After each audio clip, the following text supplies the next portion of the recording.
நித்திய வெளிச்சத்தை தேடி நிகழ்ச்சியில் உங்களோடு ஒரு வேத பகுதியை உங்களுக்காக நான் வாசிக்க விரும்புகிறேன். மத்தேயு என்பவர் எழுதிய சுவிசேஷம் 13ஆம் அதிகாரம் 20ஆம் வசனம் மற்றும் 21 வசனங்கள். கற்பாறை இடங்களில் விதைக்கப்பட்டவன் வசனத்தை கேட்டு உடனே அதை சந்தோஷத்தோடு ஏற்றுக்கொள்கிறவன், ஆகிலும் தனக்குள்ளே வேறில்லாதனாய் கொஞ்ச காலம் மாத்திரம் நிலைப்பான். வசனத்தின் நிமித்தம் உபத்திரவமும் துன்பமும் உண்டானவுடனே இடறலடைவான். ஒரு பயிரானது நன்றாக வளர்ந்து செழிக்க வேண்டுமானால் முதலாவது விதை நன்றாக இருக்க வேண்டும். அந்த விதை நன்றாக இருந்தால் மட்டும் போதாது, அதற்கு போதிய நீர் பாய்ச்சப்பட வேண்டும். நீர் பாய்ச்சினால் மட்டும் போதாது, நல்ல உரங்களை அதற்கு இட வேண்டும். நல்ல உரங்களை இட்டால் மட்டும் போதாது, அதற்கு நல்ல பராமரிப்பான காரியங்களை செய்ய வேண்டும். இப்படி முறைப்படி செய்தால்தான் அந்த பயிரானது வளர்ந்து நல்ல விளைச்சலை தரும். இன்றைக்கு அநேகருடைய வாழ்க்கையிலே உழப்படாத பண்படுத்தப்படாத நிலத்தின் மேல் விதைத்து இன்றைக்கு பலன் இல்லாதபடி அநேக காரியங்களை நாம் பார்க்க முடிகிறது.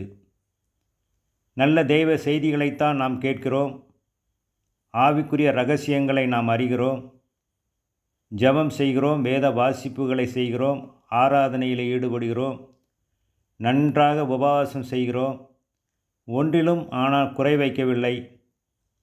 ஆயினும் ஆவிக்குரிய கனிகளால் நாம் நிரப்பப்படவில்லை. அந்த கனிகள் நம்முடைய வாழ்க்கையில் இல்லை என்பதை நாம் அறிந்து கொள்ள வேண்டும். இதற்கு என்ன காரணம் என்று நாம் அறிந்தோமானால், எல்லாவற்றிலையும் இன்றைக்கு மனிதனானவன் தன்னுடைய இருதயத்தை கடினமாக்கி கொண்டிருக்கிற காரியங்களை பார்க்க முடிகிறது. மனம் திரும்புதல் இல்லாத இருதயமாகிய நம்முடைய வாழ்க்கையிலே எத்தனை வசனங்கள் விதைக்கப்பட்டாலும் அது பயன் தராது, அது பலன் தரப்போவதில்லை.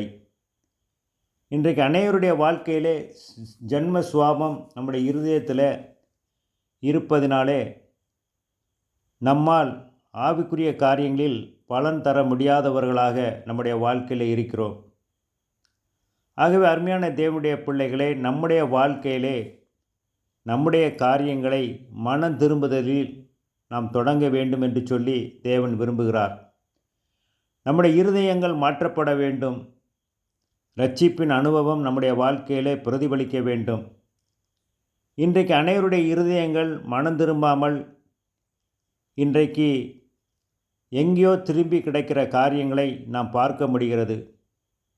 இப்படிப்பட்டதான காரியங்களை நாம் நம்முடைய வாழ்க்கையிலே ஒழுங்கு செய்யும்போது மட்டுமே நம்மால் கனி கொடுக்கிறவர்களாக மாற முடியும். அப்படிப்பட்டதான கிருபைகளை தேவன் உங்களுடைய வாழ்க்கையிலே தருவாராக. மீண்டும் சந்திப்போம். நன்றி.